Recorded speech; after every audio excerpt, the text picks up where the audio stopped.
샬롬 샬롬 샬롬 샬롬. 하나님 사랑합니다. 여러분 주 안에서 사랑합니다. 오늘 하나님과 사람들이 인정하는 인생, 우리 백부장 고넬료 이야기, 그리고 다윗 이제 바울의 이야기를 통해서 베드로의 부름, 이런 부분들의 말씀이 오늘 나타나 있습니다. 우리 전체 내용을 좀 한번 쭉 살펴보도록 하죠. 오늘 베드로와 고넬료의 만남이 주는 의미가 굉장히 중요한데, 10장에 보면 1절부터 7절까지 나타나 있죠. 가이사라에 고넬료라는 사람이 있으니 이달리아 부대라는 군대의 백부장이라, 이렇게 시작을 합니다. 그리고 2절, 그가 경건하여 온 지방과 더불어 하나님을 경외하며 백성을 많이 구제하고 하나님께 항상 기도하더니 하루는 제90쯤 되어 환상 중에 밝히 보매 하나님의 사자가 들어와 이르되 고넬료야 하니, 고넬료가 주목하여 보고 두려워 이르되 주여 무슨 일이 있나이까? 천사가 이르되 내 기도와 구제가 하나님 앞에 상달되어 기억하신 바가 되었으니 내가 지금 사람들이 요바로 보내어 베드로라는 시몬을 청하라. 그는 무도장의 시몬의 집에 유숙하니 그 집은 해변에 있다 말하더라. 마침 말하던 천사가 떠나매 고넬료가 집안 하인들과 부엌 가운데 경건한 사람 하나를 불러서 이 일을 다 이루고 요바로 보내니라. 이렇게 10장 초에 보면 고넬료 이야기가 나옵니다. 오늘 10장 내용 전체를 주석으로 한번 훑어볼 건데, 베드로와 고넬료의 만남이 주는 의미는 굉장히 중요합니다. 본문의 그 제목처럼 하나님과 사람이 인정하는 사람들, 그 인생은 어떠한지 우리 살펴보도록 하죠. 누가는 이 일을 3번이나 거듭해서 반복해서 말하고 있습니다. 베드로와 고넬료의 만남. 그 중요성은 지리적인 확장의 의미도 있지만 의식의 전환에 있어서 굉장히 중요하게 나타나 있습니다. 진정한 의미에서 복음 전파에 일보를 내딛는 이방인의 선교가 시작되는 그런 시점이죠. 이방인 고넬료와 유다인 베드로의 환상을 통한 주님의 뜻을 우리가 찾아보아야 하겠다. 자, 백부장 고넬료에 대해서 나타나죠. 환상을 봅니다. 고넬료는 이달리아 연대에서 100명의 군사를 책임맡고 있는 로마의 관원인 백부장이었다. 우리 1절에 나타나듯이 백부장 고넬료는 오순절 이후에 예수 그리스도의 복된 소식을 들은 첫 이방인 가운데 한 사람, 첫 번째 이방인 가운데 한 사람이다. 백부장 고넬료는 경건하고 하나님을 경외하는 자였다.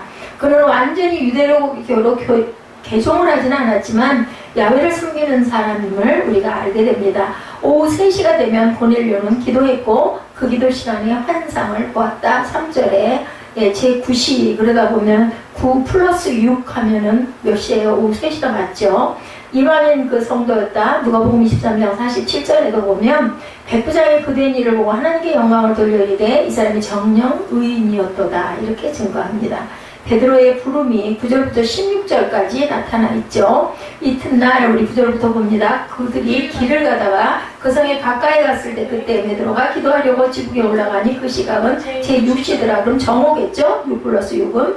그가 시장하여 먹고자 하며 사람들이 준비할 때 황홀한 중에 하늘이 열리며 한 그릇이 내려오는 것을 보니 큰 보자기 같고 네 귀를 메어 땅에 들이웠도다. 그 안에는 땅에 있는 각종 네 발가진 짐승과 기름꽃과 공중에 나는 것들이 있더라. 또 소리가 있을 때 베드로가 일어나 잡아먹으라 하거늘 베드로가 이르되 주여 그럴 수 없나이다. 속되고 깨끗하지 아니한 것을 내가 결코 먹지 아니하였나이다 한데, 또 두 번째 소리가 있을 때 하나님께서 깨끗하게 하신 것을 내가 속되다 하지 말라. 이런 일이 3번 있은 후 그릇이 곧 하늘로 올려섰더라. 16절까지 이렇게 나타나죠. 백성을 많이 구제하고 하나님께 향한 그 기도를 하는 그 고넬료와 베드로의 그 모습, 기도하는 모습들이 나타나 있습니다. 자, 그리고 베드로를 통해서 성령을 받게 하죠. 사도행전 10장 4절에 보면 내 기도와 구제가 하나님 앞에 상달되어 기억하신 바가 되었다. 사도행전 10장 31절에 또한 고넬료와 하나님이 내 기도를 들으시고 내 구제를 기억했다. 이렇게 나타나 있습니다. 지붕에 올라갔다고 9절에 당시 지붕은 기도의 장소로도 사용이 됐다는 것을 우리가 그 당시의 풍습으로 알고 가야 됩니다. 마태복음 24장 17절에 지붕 위에 있는 자는 집 안에 있는 물건을 가지러 내려가지 말라고 얘기를 합니다. 뭐하기 때문에? 기도하는 시간, 기도하는 곳이기 때문에. 하나님께서 깨끗하게 하신 것을 내가 속되다 하지 말라. 오늘 지금까지 읽은 부분 15절에 이는 그리스도의 십자가로 말미암아 정한 음식과 부정한 음식에 대한 구별이 이제 없어지고 이방인과 이스라엘 백성 사이의 구별이 폐하여졌음을 뜻하고 있습니다. 에베소서 2장 15, 16절에도 증거합니다. 그 정도로 하나님은 고넬료 가정에 뭐를 부어주셔요? 성령을 부어주심을 우리가 봅니다. 사도행전 10장 45절에 오늘 본문이죠. 보면 베드로와 함께 온 할례받은 신자들이 이방인들에게 성령을 부어주심으로 말미암아 놀랐다 나타나죠. 11장 18절에도 하나님께서 이방인들에게도 생명 얻을 회개를 주셨다라고 말씀합니다. 에베소서 2장 15, 16절에도 또 십자가로 이들을 한 몸으로 하나님과 화목하게 하려 하심이라 원수된 것을 십자가로 소멸하셨다. 이게 이제 뭐예요? 한 몸으로 이방인과 그리고 그 유대인을 하나가 되게 하셨다라는 의미를 갖고 있죠. 예수 그리스도로 말미암아 화평의 복음, 요한이 온 유대에 두루 전파한 것은 바로 화평의 복음이었다. 오늘 본문 36, 7절에 예수 그리스도로 말미암아 이스라엘 자손에게 전하신 화평의 복음은 하나님의 나라의 복음, 곧 하나님의 도였다. 그 복음이 요한이 회개의 세례와 함께 전파한 말씀 같다는 것이고, 다시 말해서 예수 그리스도께서 하나님의 도를 전파해서 하나님과 이스라엘 백성 사이로 화평하게 하신 것처럼 세례 요한 또한 그 말씀을 가르쳐 아버지의 마음을 자녀에게로, 자녀들의 마음을 아버지에게로 돌이키게 했다라고 누가복음 1장 17절에도 증거하고 있습니다. 그래서 베드로를 부르는 사건이 나타나죠. 천사의 나타남. 자, 고넬료의 설명을 두고 가이사랴 남쪽으로 33마일 떨어진 요바로 갑니다. 그죠? 고넬료는 천사의 나타남이 마태복음 28장 2절에 보면 큰 지신이 나면 그 천사가 하늘로 내려와 돌을 굴려 내고 그 위에 앉았다. 천사가 이렇게 나타나는 부분이 나타나죠. 기도가 하나님 앞에 상달된 그러한 그 사건. 계시록 8장 4절에도 향연이 성도의 기도와 함께 천사의 손으로부터 하나님 앞으로 올라가는지라. 시편 141편 2절에 나의 기도가 주의 앞에 분향함과 같이 되면 나의 손드는 것이 저녁 제사같이 되게 하소서 이렇게 기도합니다.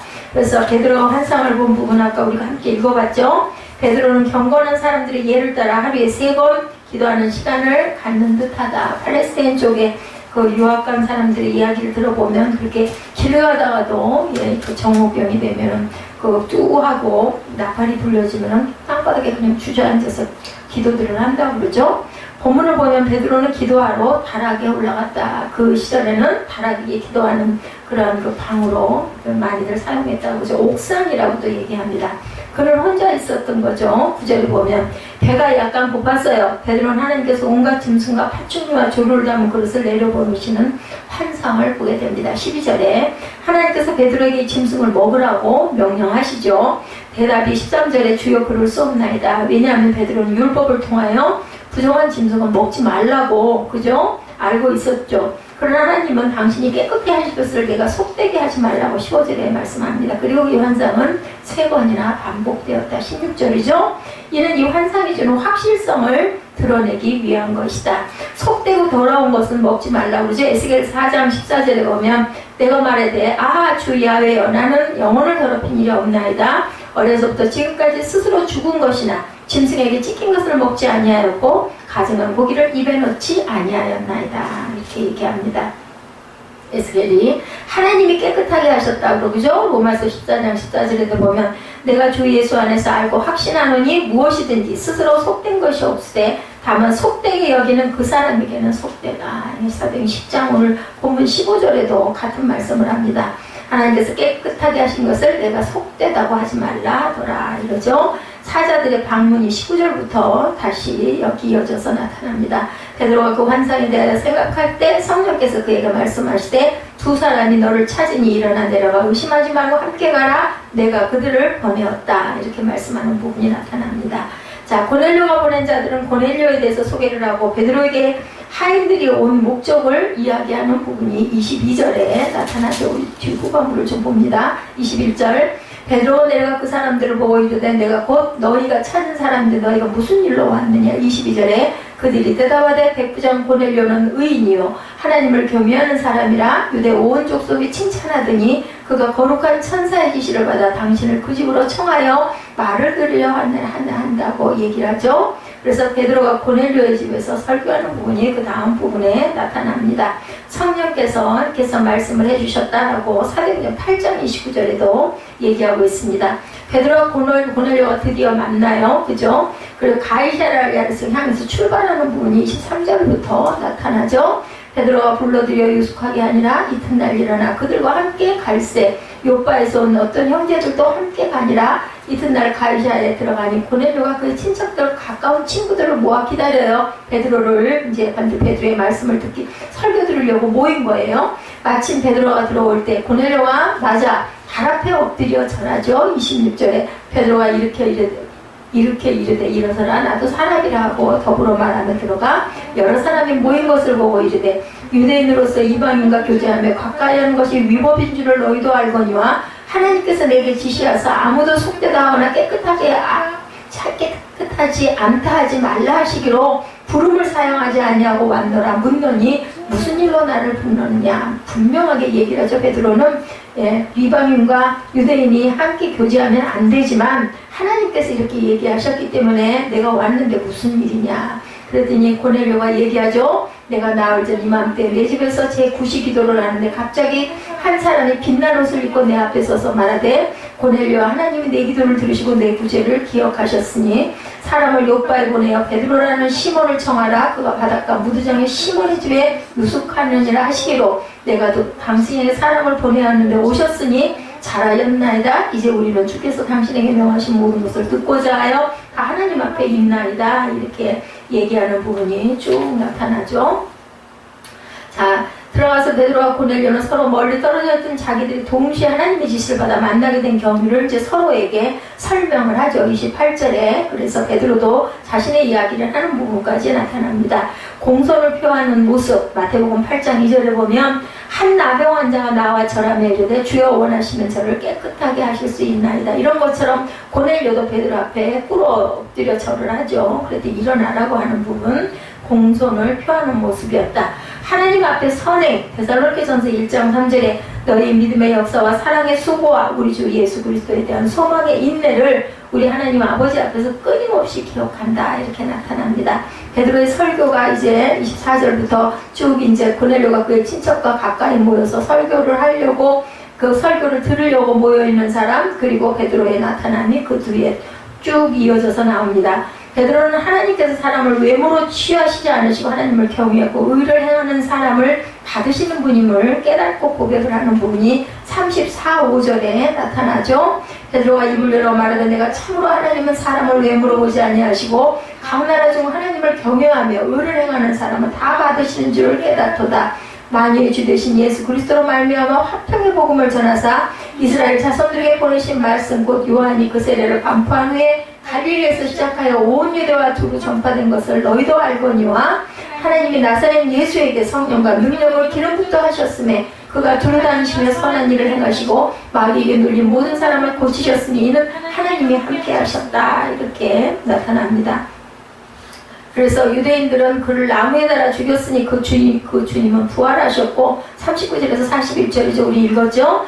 베드로는 그리스도의 사역이 결과적으로 심판 아니면 구원이 됨을 분명히 얘기합니다. 자, 구원의 핵심은 믿음, 그리스도를 믿는 믿음이다. 43절에 보면 나타나죠. 모든 백성에게 하신 것이요 오직 미리 택하신 증인 곧 죽은 자 가운데서 부활하신 그를 모시고 음식을 먹은 우리에게 하신 것이다. 뭐 했어요? 최후의 만찬했죠. 42절에 우리에게 명하사 백성에게 전도하되 사람들이 살아있는 자와 죽은 자의 재판장으로 정하신 자가 곧 이 사람인 것을 증언 누구의 예수 그리스도시죠. 43절에 그에 대하여 모든 선지자도 증언하되 그를 믿는 사람들이 다 그의 이름을 힘입어 죄사함을 받는다 하였느니라. 자, 성령을 통한 입증이 44절부터 48절까지 나타나 있습니다. 베드로의 메시지는 예수에 대한 그의 메시지를 듣고 있는 모든 사람들 위해 내려오신 성령의 기름 부음이 갑자기 끝났다. 44절에 보면 베드로가 이 말을 할 때 성령의 말씀 듣는 모든 사람에게 내려오십니다. 베드로와 함께 온 할례받은 신자들이 이방인에게도 성령 부어 주심으로 말미암아 논란이 이런 방언을 말하며 하나님의 높임을 들음이러라. 이에 베드로가 이르되 이 사람들이 우리와 같이 성령을 받았으니 누가 능히 물로 세례를 물그만 이 사람들도 먼저 성령 먼저 받았네요. 그죠? 그리고 물세례를 주죠. 48절에 명하여 예수 그리스도의 이름으로 세례를 베풀라 하니 그들이 베드로에게 며칠 더 머물기를 청하니라. 성령이 먼저 임하시고 그리고 침례받는 부분이 나타납니다. 결론은 베드로는 하나님께서 유대인뿐만 아니라 이방인도 받으신다는 새로운 사실을 누구를 통해서 위에서 내려온 천사를 통해서 지금 우리 시대로 보면 뭐예요? 성령이 임재하시죠? 놀라움과 기쁨을 표시하는 복음을 전파하는 내용이 시작이 됩니다. 그래서 굉장히 중요한 장이다. 10장은 하나님은 성령을 통해서 이 사실 이방인의 구원을 확정하시죠. 하나님께서는 이제 복음이 유대인들에게와 똑같이 이방인들을 위한 것이기를 원했다. 그래서 하나님과 사람들이 인정하는 인생이 되는 부분이 고넬료나 베드로나 그리고 그러한 그 사건들을 어떻게 예수께서 오셔가지고 병고침의 은혜를 많이 베푸셨잖아요. 우리 사회 소위 명품 신드롬이라는 현상이 요즘은 조금 좀 나아지지 않았어요? 한 10년 전에 심했던 것 같아요. 최고 혹은 인류를 지향함으로 자신의 존재 가치를 인정받으려면 꼭 그런 걸 지녀야 되고 그런 학교를 또 나와야 되고 아주 그런 부분들이 굉장히 심했습니다. 실제로 이런 성향을 긍정적으로 살아가려면 어떻게 생각하면 굉장히 유익한 것이기는 한데 최고의 제품을 만들려고 노력한다든지 불의의 명작을 창작하려고 그 최선을 다한다든지 최고의 플레이를 보여주기 위해서 구슬땀을 흘리며 훈련한다든지 그죠? 그렇게 한다면 정말 좋은 일인데 이런 노력들이 우리 인생을 성숙하게 만들고 인류 역사를 발전시키는 것인데 문제는 성향이 자꾸 부정적인 이상한 방향으로 흘러가는 게 문제다. 뭐만 거칠에만 하는 방향으로 흘러간다. 우리 인생 자체도 그렇게 빠지기가 쉽죠. 외국의 유명 브랜드 제품을 구입하려고 지나치게 사치에 빠지는 그러한 사람들. 옷 한 벌에 뭐 수백만 원, 가방 하나에 뭐 수십만 원이 아니죠. 뭐 500원 그냥 기본이더라고요. 뭐 1,500만 원, 2,000만 원 이런 것들을 못 사서 이런 것들을 사면 또 막 굉장히 자기 자존감이 올라가는 것 같이 한국에 뭐 50점밖에 안 들어왔는데 그 중에 그 가방을 내가 하나 가졌다, 뭐 누가 가졌다 이렇게 아주 심하게 우리가 알지 못하는 기하학적인 숫자의 그런 이야기들이 참 많습니다. 그리고 그런 게 드라마 같은 데서 드러나는 부분 뭐 굉장히 부잣집 그 상속자 그런 사람들의 그 모습 이런 걸 보면서 또 굉장한 영향을 많이 받기도 했던 것 같아요. 자, 중고라도 고급으로 걸쳐야 직성이 풀리는 사람들. 그래서 이제 뭐가 생겼어요? 명품 중고점, 중고품 그 상점도 아주 성행을 했다고 합니다. 이런 것들을 장만하기 위해서 아주 굉장히 많은 사람들의 그 대학생들 아르바이트 또한 개를 들고 카드빚을 지고 심한 경우에 범죄를 저지르는 그러한 사회 풍조가 있는데 몇 가지 일을 걸친다고 그 사람이 명품이 되는 것은 당연히 아니겠죠. 스스로 착각할 수 있을지 모르지만 아무도 인정을 하지 않습니다. 깡통에다 금도금한다고 갑자기 도자기 되는 것이 아니라 깡통은 깡통이라는 거죠. 금빛 나는 깡통. 그냥 깡통보다 나을지는 모르지만 정말 안타깝죠. 왜 깡통에다가 금칠을 할까? 몸에 걸치는 것은 돈 몇 푼 갖고 백화점을 1시간만 돌면 끝나버리는데 인생이 명품이 되는 것은 당연히 간단한 일이 아닙니다. 인생의 속 내용이 변화되어야 되겠죠? 자, 우리가 평생을 갖고 가는 우리 이번에 우리 지방에 갔을 때 그 빌립보서 말씀 우리가 받은 말씀이죠. 그래서 항상 무엇으로 두렵고 떨림으로 구원을 이루라. 근데 두렵고 떨림으로 구원을 이루라는 그 뜻은 그 은혜를 받고 구원을 받으면 그걸로 끝나는 게 아니라 우리는 이루고 가야 된다. 언제까지? 죽을 때까지. 그래서 그게 이제 성화의 인생이 어떻게 영화가 되면서 끝나는 그런데요. 그래서 우리는 그냥 받았다고 그것을 끝나고 그럼 나는 천국까지 이거 절대 아니다. 이런 말씀을 회장 목사님이 하셨어요. 그래서 제가 헌금 기도를 부탁을 받아서 할 때 저는 그 부분보다는 그것을 이루고 가기 위해서는 하나님의 기쁘신 뜻을 우리가 실천하고 따라가야 되겠다. 그런 교회들이 되어야 되겠다고 그렇게 기도를 했습니다. 그리고 무엇보다도 그저 원망과 시비가 없는 그러한 그 목회자들이 다 되어야 되겠다라고 그렇게 기도를 했어요. 참 정말 묘하고 정말 뭐랄까 신비하다고 해야 될까요? 제가 기도하는 제 기도 제목이 바로 그 부분인데 딱 그 부분 설교를 할 때 웬일로 그 헌금기도 부탁을 받은 것도 그렇고 또 이제 제가 그 생일이 얼마 지났는데 처음 있었던 일이에요. 그 지방에서는 원래는 그 임원들이 항상 뭐 대표기도도 마찬가지고 헌금기도도 마찬가지고 임원들이 돌아가면서 했는데 이제 그걸 바꿨더라고요. 보니까. 그래서 아마 두세 번째쯤 내가 아마 그 헌금기도를 하러 가게 된 게 세월이 그만큼 갔다라는 그런 증표이기도 하겠죠. 어쨌든 참 저는 굉장히 그저 뭔가 하나님의 귀한 그 섭리의 그런 느낌을 받고, 그리고 안수기도 하는 부분이 생긴 그때부터 왜 하나님이 2018년에는 그렇게 그 모이기를 힘쓰라는 말씀을 주시면서 이제 지방회를 좀 다녀야겠다라는 마음을 주셔서 가기 시작을 했는데, 지방회를 딱 가보니까 그 올해 그 제목이, 기도 제목이 모이기를 힘씁시다 랬어요. 저는 모르고 왔는데 참 성령이 역사하시면 굉장히 정말 신비하다는 생각을 합니다. 명품으로 가꾸는 아름다운 삶은 뭐예요? 우리 내면을 구원을 이루고 가는 것이 굉장히 중요하다. 그 생각이 언뜻 나서 여러분에게 말씀 전합니다. 하나님의 그 인정, 오늘 그 부분들이 쭉 나와 있죠. 자, 우리 이제 9장 말씀이기도 한데 그 도루가 이야기 우리 잠깐 보도록 하죠. 베드로가 도루가를 살리는 부분이 36절에 요바의 다비다라는 여제자, 이 사람 굉장히 명품 민생이었던 거죠. 그 정말 많은 사람들에게 옷을 만들어주고, 그러다 보니까 도루가 죽은 것을 너무너무 안타까워 슬퍼하는 부분이 그 9장에 나타나서, 지난주에도 아마 이 부분을 제가 잠깐 언급을 했던 것 같아요. 그 도루가를 잠깐 봅니다.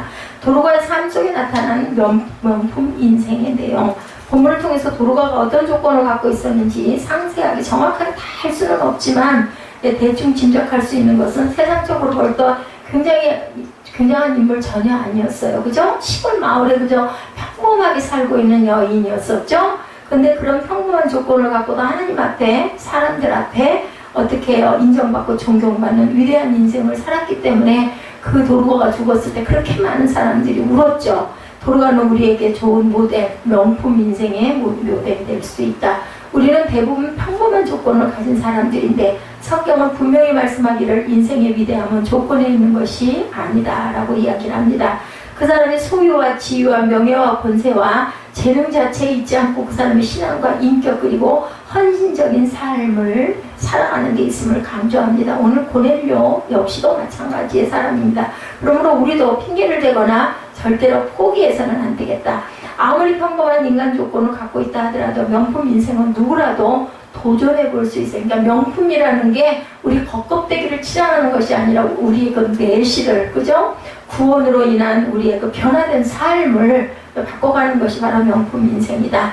구원받은 하나님의 자녀들이죠? 하나님은 본래 인간을 창조하실 때 뭘로 창조하셨어요? 명품으로 창조하셨어요. 어떻게 보면은 하나밖에 없는 정말 명품이죠. 자, 인간뿐 아니라 모든 피조물은 다 명품인데 왜요? 하나님이 보시기에 좋았더라 이렇게 말씀하시기 때문에 모든 피조물들은 정말 아주 귀한 존재들입니다. 심히 좋았다고 말합니다. 그런데 인간의 범죄를 그만 타락을 하고 말죠. 로마서 3장 23절에 모든 사람이 죄를 범하였음에 하나님의 영광에 이르지 못하였다라고 말씀합니다. 죄의 결과는 영원한 사망이며 영원한 폐기별이 된다는 것인데, 예수 그리스도의 십자가 보혈로 믿는 사람마다 하나님의 자녀가 되고 새 사람이 됨으로 새로운 명품으로 재창조가 되었다. 고린도후서 5장 17절에 나타나 있죠. 그런즉 누구든지 그리스도 안에 있으면 새로운 피조물이라 이전 것은 지나갔으니 보라 이제 새 것이 되었도다. 이제 하나님께서는 때가 됐다라는 생각을 하면서 가장 하나님께 기도하며 하나님께 가까이 했던 명품 인생들 누구요? 베드로와 고넬료가 함께 만나는 이방인의 그 첫 번째 그 선교 사역을 맡은 사람이 바로 고넬료다. 아까 제가 주석에서 말씀드렸습니다. 베드로를 통해서 이제 그 이방 선교를 베드로와 함께 연결고리를 만들어주는 성령의 임재를 보게 됩니다. 그때는 여기에서는 지금 천사로 나타나 있지만 우리 안에 항상 성령께서 계셔서 알게 하시고 깨닫게 하시잖아요. 제가 아까 지방에 여기 잠깐 말씀드렸지만 저는 전혀 몰랐는데 정말 그 작년에는 거의 출석을 안 했어요. 한 3번인가 2번. 그 송년 모임까지 합해서 그 정도 나왔던 것 같고, 그 첫 번째 시작할 때 한 번 나가고 중간에 언젠가 한 번 나가고, 그리고 송년회 나가고 해서 3번 정도 나간 것 같고, 그래서 올해는 제가 그런 마음을 하나님께서 정초해 주시면서 내가 이제 열심히 좀 나가봐야 되겠다, 많이 움직여야 되고, 움직이라고 수영도 가라고 하신 게 아닌가 싶어서 그런 결심을 하고 나갔더니 거기에 모이기를 힘쓰는 지방회가 되자라는 제목이 나와 있더라는 거죠. 하나님께서는 저와 여러분에게 명품 인생을 포기하지 말라고 말씀을 하신다라는 그런 마음이 제게 들었습니다. 자, 도루가는 비록 평범한 사람이었는데 구원받은 하나님의 자녀이기 때문에 존귀한 인생, 저와 여러분도 마찬가지죠. 가장 열악한 조건이었지만 거지 나사로가 부자보다 명품이었죠. 그죠? 왜냐하면 난지도 쓰레기장의 월드컵 공헌이 된 것 여러분들 아시죠? 나사로는 예수 믿고 하나님 자녀가 되었기에 지옥 간 부자보다 훨씬 명품 인생으로 그죠? 그 높임을 받았다라는 거죠. 그리고 사랑을 실천하는 사람이 됩니다. 많은 사람들은 인생의 가치를 착각을 하고 살죠. 많은 것을 소유하는 것이 대단한 것으로 생각하지만 그보다 어떻게 쓰이느냐가 중요하다. 걸치는 게 중요한 게 아니라 그 인생이 명품 인생이 돼서, 그러면 명품 인생이 예를 들어 됐다 치면 그러면 그 명품 인생을 어떻게 쓰고 살다가 갈 것이냐가 중요하다. 선한 목적에 사용하는 데 가치가 생긴다는 것을 우리가 알아야 되겠다.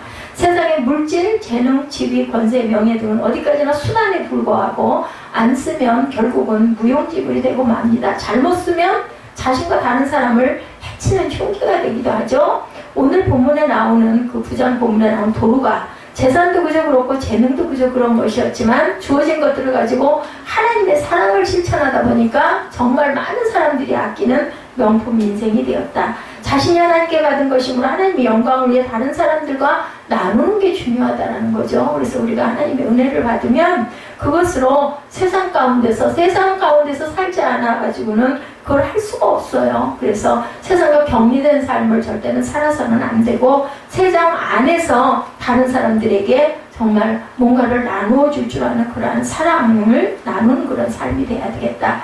엄밀하게 말하면 돕는 것이 아니고 내 것이 아니라 하나님 것을 맡은 청지기이기 때문에 우리는 나누어야 된다는 거죠. 이것은 하나님이 저희에게 주시는 당연한 요구이다. 오늘 베드로와 그 고넬료가 만나게 한 것도 마찬가지의 하나님의 그 뜻이죠. 도루가는 적은 물질과 풍부한 재능을 갖고도 가난한 여인들에게 사랑을 베풀었습니다. 그래서 보면은 굉장히 그 좋은 일을 많이 하죠. 그것이 바로 명품 인생인 것처럼 이제는 이방인과 그 유대인을 구별을 하지 말아라.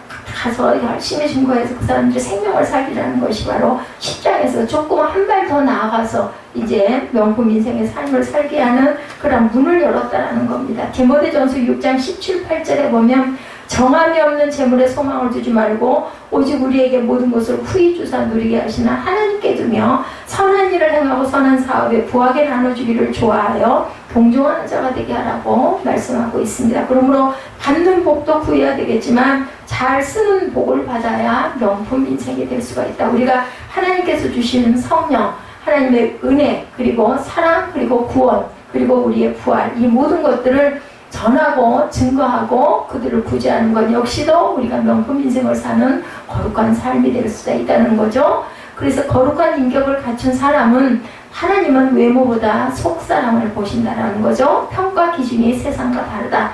사무엘상 17장 7절에 보면 사람은 외모를 보거니와 나 야훼는 무엇을 보신다고요? 중심을 본다고 말씀합니다. 사람의 능력보다도 인격이 중요하다. 예수를 믿는 사람은 그 속에서 향기가 나야 하는데 도루가 같은 사람, 고넬료 같은 사람, 베드로 같은 사람, 또한 이 사도행전에서 누가 같은 사람들은 다 어떤 향기? 예수의 향기가 드러났던 사람들이다. 그래서 명품 인생을 하려면 정말 많은 선행을 하고 가야 된다는 거죠. 빌립보서 5장 2장 5절에 너희 안에 이 마음을 품으라. 그리스도의 예수의 마음을 품는 것이 바로 명품 인생을 살아가는 저와 여러분들이 하고 가야 될, 실천하고 가야 될 첩격이다. 에베소서 4장 15절에도 오직 사랑 안에서 참된 것을 하여 범사의 예수 그리스도에게까지 자라갈지라. 우리 기도 제목들이에요. 지금 보니까 그렇습니다. 아무쪼록 저와 여러분들도 세월이 갈수록 나이가 들수록 예수님을 많이 닮음으로 예수의 향기를 바르는 그런 명품 인생들이 되어야 되겠죠. 뭐 유명하게 이름이 뭐 성경에 기록된 그런 사람들이 아니라 할지라도 누가 증거가 돼요. 하나님께서 우리를 보고 계시죠. 호람비 하나님께서 증인의 삶을 사는 사람, 다니엘 12장 3절에 보면 다니엘의 이야기가 나오죠. 지혜 있는 자는 궁창의 빛과 같이 빛날 것이요 많은 사람을 옳은 대로 돌아오게 한 자는 별과 같이 영원토록 비치리라. 하나님 나라에서 가장 큰 자는 많은 사람에게 복음을 전한 사람, 증인의 삶을 사는 사람이다. 이것은 신앙생활의 종합입니다. 그런데요, 또 어느 면으로 보면 아브라함이 갈대아 우르를 떠나가지고 자 가나안 땅으로 가라고 하나님께서 말씀하시잖아요. 그래 너에게 복을 주겠다. 하늘의 별과 같이 땅에 모래와 같이 그런 큰 복을 주겠다고 해서 그곳을 향해서 떠나서 25년 한 100세가 되도록 중간중간 참으하면서 떠날 때 아브라함이 특별히 누군가에게 하나님을 증거하고 전도한 부분은 나타나 있지 않습니다. 다만 뭘 했어요? 가는 곳곳에서마다 제사 드렸죠. 그런 것처럼 우리는 열심히 그죠? 찬양하고 찬양의 제사 아까 우리 그 찬양했던 것처럼 그런 찬양의 제사를 드리고 하나님 말씀이 육신이 돼서 우리에게 살아오시는 하나님의 말씀에서 우리가 귀한 은혜를 느끼면서 그것을 주변에 언젠가는 하나님께서 분명히 그것을 쓰실 때가 있을 것이라는 걸 믿고 우리가 열심히 배우고 익히고 그리고 우리 안에 하나님의 말씀으로 가득 채우고 찬양을 우리의 입술을 통해서 고백함으로 인해서 정말 많은 것을 줄 수 있는 증인된 삶을 사는 저와 여러분이 되시는 것 또한 명품의 삶을 살아가는 하나님의 기뻐하시는 삶이다. 저는 그렇게 생각을 합니다. 사랑을 실천하고 예수님을 닮은 인격을 갖춰야 복음 전도가 효과적이지 맨입으로만 되지 않은 거죠. 어떻게 해요? 사랑의 사역을 해야 되겠다. 그래서 돌과 같은 사람은 선임과 부조로 많은 사람들에게 감동을 주어서 성경에까지 기록이 됐다라는 거죠. 그리고 베드로가 일으킬 때도 어떻게 했어요? 9장 40절에서 42절에 보면 베드로가 기도하고 하나님의 능력으로 도르가를 일으키자 어떻게 됐어요? 모였던 사람들이 다 놀라고 소문이 퍼져서 무슨 영광? 하나님의 영광을 드러냈다. 그래서 요파 사람 대다수가 하나님을 믿게 되고 예수를 믿게 됐다고 합니다. 하나님 나라에서 최고의 상을 받으리다. 그 도르가 같은 경우에는 그죠? 그래서 명품 중에 명품 인생은 평범한 저와 여러분들이지만 도르가가 가능했다면 저와 여러분들 분명히 가능할 수가 있다. 그리고 또한 나이가 젊을수록 하나님의 은혜를 더 많이 나눌 수 있기 때문에 더 명품 중에 명품 인생이 되지 않을까 그런 생각을 제가 합니다. 제가 너무 늦게 하나님의 은혜를 깨달아 알아가지고 정말 많은 일을 할 수가 있는 그러한 그 성향을 주셨어요. 제가 지금 생각을 해봐도 정말 열정을 주셨는데 그 열정을 하나님께 하늘나라에 쏟아부었어야 되는데 그러지를 못하고 방황한 세월이 너무나 많았습니다. 자, 저와 여러분들은 도르가처럼 특히 여러분들은 도르가처럼 명품의 인생을 사는 그러한 하나님의 기뻐하시는 삶을 살아내는 그러한 내일이 되시기를 주님의 이름으로 축복합니다. 최고의 하나님은 요한복음 3장 16절에서 나타내고 있죠. 하나님의 세상을 이처럼 사랑하사 독생자를 주셨으니 이는 그를 믿는 자마다 멸망하지 않고 영생을 얻게 하려 하심이라. 하나님은 성경을 통해서 알 수 있듯이 창조주 하나님, 전지전능하신 하나님, 영원하신 거룩하신 하나님이시는 최고의 하나님이시다. 그분께서 이 세상을 사랑하신다라는 거죠. 세상은 아주 작은 의미로는 나를 뜻하는 건데 하나님께서 나를 사랑하신다. 이것이 바로 하나님이 저와 여러분에게 주신 최고의 사랑, 이 세상을 주신 그 사랑입니다. 나를 객관적으로 살펴보면 별로 가치 있는 존재가 아닌데 허물이 많고 실수투성이고 위선과 더러움으로 가득하죠. 모든 인생은 다 그렇습니다. 남을 헛듣고 비방하고 악하고 그런 비정한 자일때도 많습니다. 그런데도 이러한 나를 하나님께서는 어떻게 조건 없이 무조건적으로 사랑하셨다. 그것을 또한 믿기만 하라는 거죠. 우리를 하여금 은혜와 진리로 충만하게 하시는 그러한 하나님이시다. 우리를 하여금 자유와 풍성한 축복의 삶을 위해서 그분께서 하신 일이 우리를 위해 최고의 선물을 준비하셨는데 영원히 죽을 수밖에 없는 우리를 위해서 대신해서 아들까지 보내주셨다. 어떤 하나님이시기 때문에 공의의 하나님이시기 때문에 나라고 예외가 될 수는 없는 거예요. 그러니까 내가 먼저 내 아들을 희생 제물로 드리겠다라는 그런 마음을 드시고 하나님께서는 솔선을 실천을 하셨다는 거죠. 선물의 원조는 바로 우리 하나님이시다. 하나님께서 최고의 선물을 저와 여러분에게 주신 거죠. 예수님은 속죄제물이 되어서 죽으심으로 인해 하나님과 우리 사이에 깨어진 관계를 회복시켜 주시고 참 자유와 기쁨을 주셨습니다. 우리는 모두 다 이방인이에요. 지금 오늘 10장의 이방인 성교에 대한 고넬료와 베드로의 만남에서 그것이 바로 첫 번째로 저와 여러분이라는 것을 잊지 마시기 바랍니다. 하나님께로부터 받은 선물 중에 예수님과 비교할 수 있는 것은 이 세상에서 찾아볼 수가 아무것도 없습니다. 우리들은 하나님으로부터 최고의 선물을 받은 자죠. 우리 자신이 명품 인생을 살려면 최고이신 하나님을 믿는 것으로 시작을 해야 되겠다. 이방인의 첫 번째, 저와 여러분들 최고이신 하나님을 믿을 때 우리 인생은 품위가 생기고 품격이 나타나게 됩니다. 잠언 8장 17절입니다. 나를 사랑하는 자들이 나의 사랑을 입으며 나를 간절히 찾는 자가 나를 만날 것이다 말씀합니다. 최고의 하나님을 사랑하는 자를 최고의 사람으로 만들어 주시죠. 당연하죠. 최고의 하나님을 기쁘시게 하고 사랑하면 하나님께서 그와 가만히 계시겠어요? 저와 여러분을 최고의 사람으로 최고의 명품으로 격을 높여주시고 만들어주신 높임을 받게 해주시죠. 그러므로 내 마음을 다하고 목숨을 다하고 뜻을 다하고 힘을 다하여 주 너의 하나님을 사랑하라고 말씀을 합니다. 왜요? 저와 여러분을 최고의 명품으로 만들어주기 위해서, 높여주기 위해서 이렇게 말씀을 하죠. 그리고 최선을 다해서 하나님을 사랑해라 이렇게 말씀합니다. 이것이 인생의 최고의 축복을 누리는 지름길이고 최고의 품격을 가질 수 있는 비결이다. 겉껍데기로 뭐 몇백만 원짜리 몇천만 원짜리 백이나 옷이 중요한 게 아니라 우리 내면은 값으로 따질 수가 없는 명품들이기 때문에 그 명품에 걸맞는 인생을 살아야 된다. 늘 그 얘기하죠. 우리의 값은 예수님 플러스 저와 여러분이라는 이야기를 늘 합니다.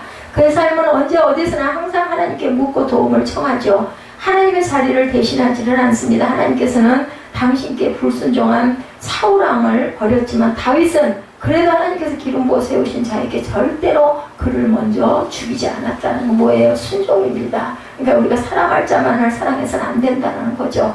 죽일 기회가 많았지만 결국 그렇게 하지 않으셨다. 그러고 해서 얼마나 분하고 억울하고 죽이고 싶은 마음이 없었을까요? 제 생각에는 갈등이 있었을 것 같아요. 근데 그 두렵고 떨림의 그런 하나님을 경외하는 마음이 더 컸을 것 같습니다. 다윗의 마음 안에는. 잘못이 있는 것도 아니고 다윗은 정말 억울하고 분했을 거예요. 손해를 끼친 것도 아니에요. 단지 전쟁에 나가서 승승장구한 것이 죄라면 죄입니다. 그래서 백성들이 그저 다윗은 만만이고 사울은 천천히다. 이 노래를 부름으로 인해서 사울 마음속에 다윗을 가만둬서는 안 되겠다. 내가 밀려나겠다. 그런 두려움을 갖고 그때부터 죽이려고 쫓아다니는 게 십수년을 쫓아다니죠. 그때마다 도망을 다닙니다. 나중에는 끝에는 블레셋으로 망명을 갈 정도로 견디다 못해가지고 그걸 또 하나님은 기뻐하시지 않았다라고 나타나죠. 그래서 다윗을 죽이려고 했지만 하나님께서 기름 부어주셨기 때문에 하나님께서 하실 일이다라고 판단을 한 다윗. 그래서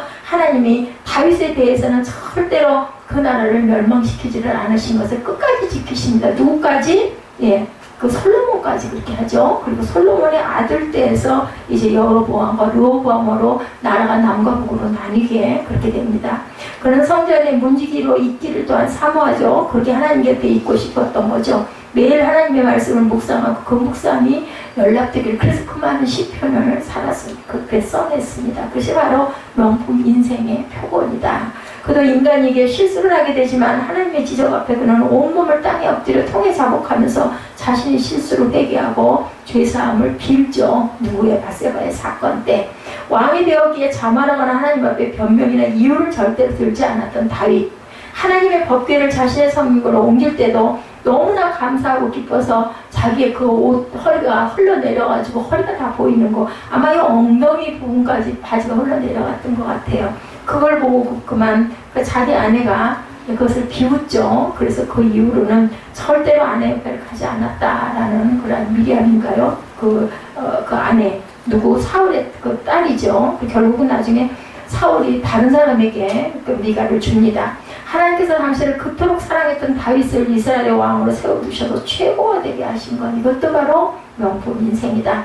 하나님을 뜨겁게 사랑하시고 그래서 명품의 품격을 더 더욱더 드높이고 그것으로 하나님의 영광을 드러내시기 바랍니다. 두 번째로 명품 인생을 살기 원한다면 또한 자신을 사랑해야 된다. 자신을 사랑하기 때문에 뭐든지 우리가 어때요? 건강을 위해서 건강한 음식 챙겨 먹고 그리고 운동도 하고 그리고 잠잘 시간에 잠자고 단정한 옷차림을 항상 하고 다니면 뭐 자기 자신을 잘 왜냐하면 하나님이 우리를 귀하게 낳아주셨기 때문이죠. 이것도 또한 하나님의 사랑의 실천이기도 합니다. 이웃을 사랑하되 자신을 사랑하듯이 하라고 하신 말씀 속에 자신을 사랑하라는 부분의 말씀이 굉장히 깊다. 이웃을 사랑하기 위해서도 먼저 자신을 사랑하는 사람이 되어야 된다는 겁니다. 의외로 사람들은 자신을 사랑하지 않아요. 저도 그런 사람 중에 하나인 것 같습니다.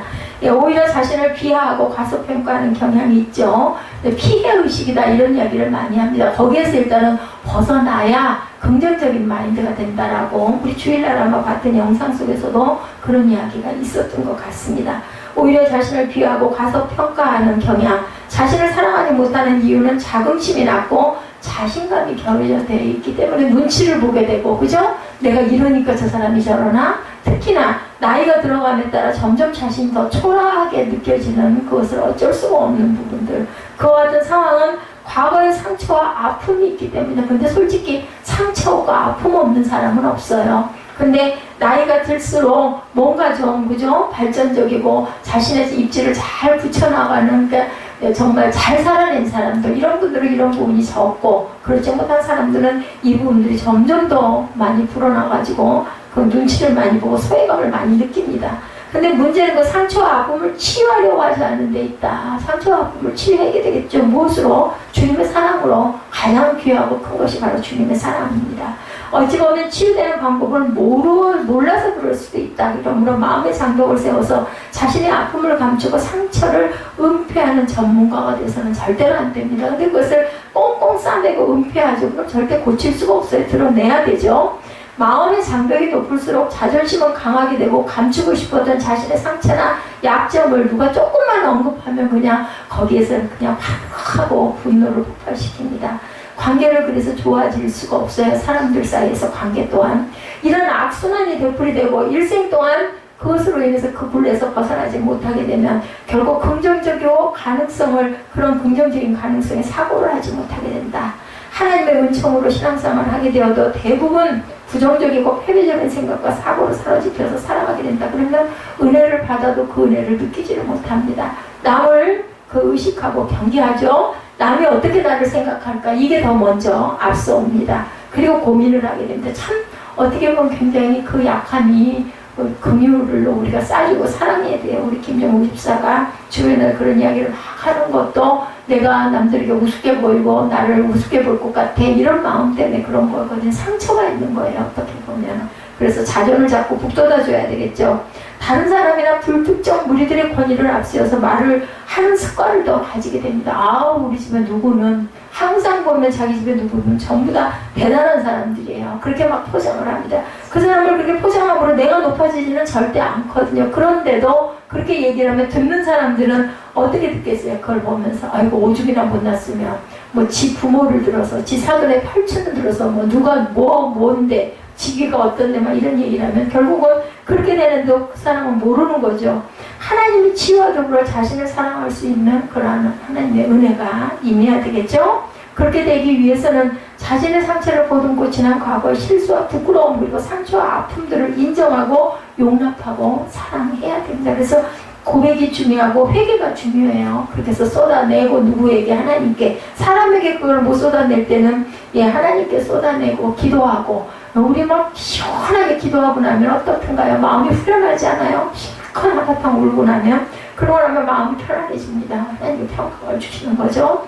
하나님의 생각을 우리가 항상 이렇게 했을 때 하나님이 나를 뭐라 그래요? 너는 보배롭고 존귀한 내 아들이야, 내 딸이야. 이런 위로, 성령의 위로가 있습니다. 나를 향하신 생각은 평안이며 미래와 희망이다 라고 말씀합니다. 그래서 하나님께서 사도행전 10장을 통해서 고넬료와 베드로가 만나게 하신 것은 저와 여러분들이 명품 인생이 되라고, 유대인뿐만이 아니라 이제는 이방인이나 헬라인이나 유대인이나 아무 상관이 없다. 너희들은 이렇게 손잡고 내가 먹으라고 한 것이 불결하고 더러운 게 아니고 깨끗한 거라고 내가 얘기를 했으면 그것은 너희들이 더럽다고 해서는 안 된다. 그것을 베드로는 처음엔 도대체 무슨 얘기인지를 몰라가지고 계속 그것을 생각했다고 나타나죠. 고넬료교회 그 하인들이 올 때까지도. 그러면서 그 하인들이 와서 얘기하는 소리를 들으면서 베드로가 깨닫습니다. 아마 나를 그 댁으로 가서 이제 그 사람들과 함께 이방인 선교를 이제는 해야 된다. 더러워하거나 격리해서는 안 된다라는 그런 마음을 확신을 받는 부분이 10장 전체에 나타납니다. 그래서 많은 사람들이 유대뿐만이 아니라 모든 온 세계가 전부 다 내 아들이고 딸이니까 너희들은 다 존귀하고 귀하다. 명품 인생이 되는 지름길이죠. 하나님 복된 사람임을 우리가 확인해야 된다. 형통할 것을 또한 입술로 선포하는 것이 중요합니다.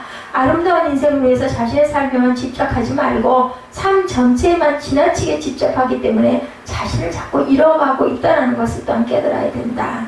자기 자신을 믿고 자신감을 얻고 이 세상에 하나뿐인 존재, 귀한 존재의 명품이라는 것을 항상 생각하고 긍정적이고 적극적인 사고를 해야 되겠다.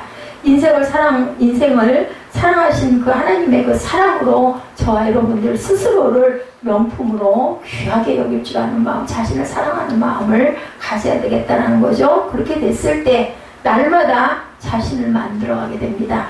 먹음으로 몸을 만들고 보고 듣고 생각함으로 우리 영혼을 만들어가게 되고, 그러므로 우리는 우리 자신의 건설을 위해서 항상 조심해야 되겠다라는 겁니다. 하나님이 주신 귀한 성전이잖아요. 그래서 내 몸을 잘 가꾸고 정말 조심해서 정말 잘 써야 된다.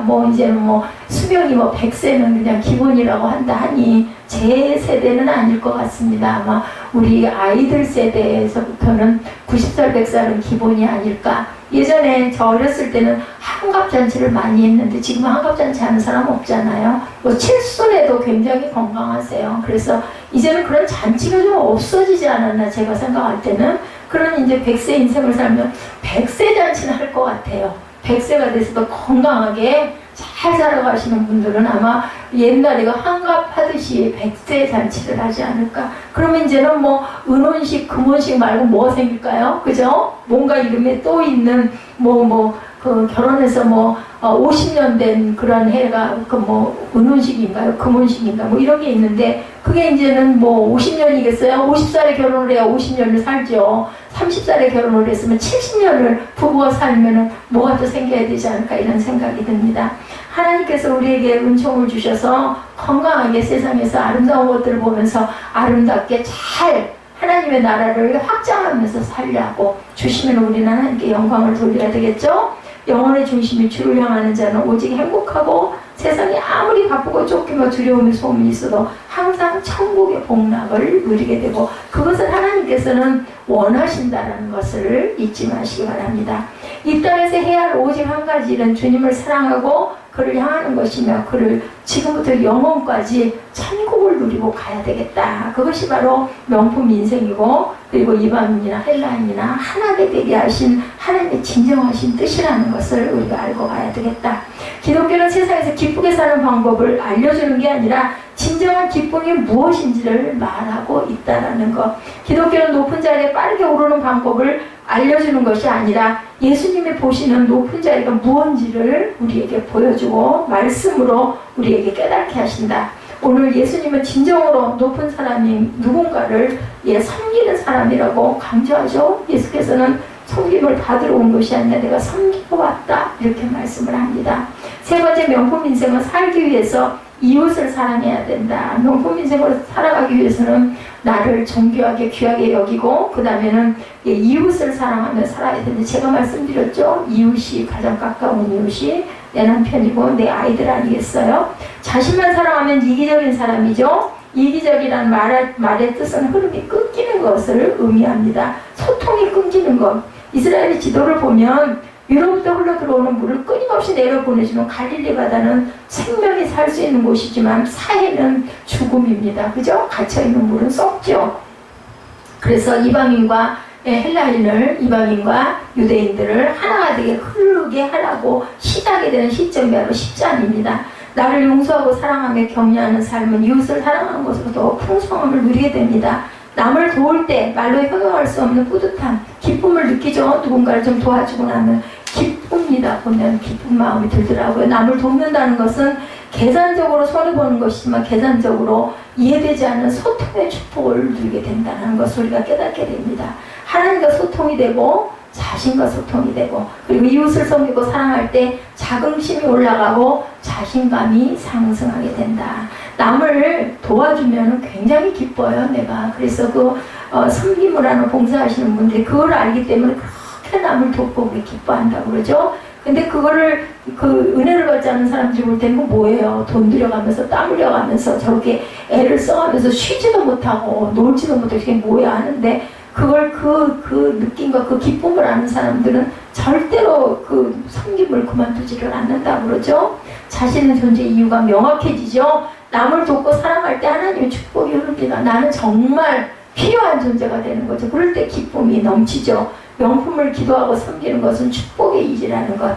직장을 기도하고 섬기는 것은 축복입니다. 명품 인생을 살 수 있기를 주님의 이름으로 축복합니다. 진정한 명품은 누구라고요? 우리 자신이죠. 한국에서는 외적 조건이 그 사람의 신분과 인품을 결정하지만 한국 사회에서는 명품으로 시장의 명품 취급을 받기 때문이지만, 사실은 진정한 명품은 하나님께서 우리에게 주시는 은혜 속에 거하는 그러한 사람들이 정말 명품이다. 창세기 1장 31절에 하나님의 사람을 창조하시고 나서 보시기에 심히 좋았더라 말씀합니다. 하나님의 형상을 따라 창조된 인간이 명품 중에 명품이다. 그래서 우리 자신이 정말 귀한 명품이라는 것을 알아야 되겠다. 천하보다 귀한 우리를 하나님 나라의 백성이 되게 하시고 독생자 예수님을 보내시고 예수님이 십자가에 피 흘리게 하셔서 우리 모든 죄를 대속하셨고, 누구든지 믿기만 하면 망하지 않는 영원한 하늘나라의 백성이 되게 하셨다.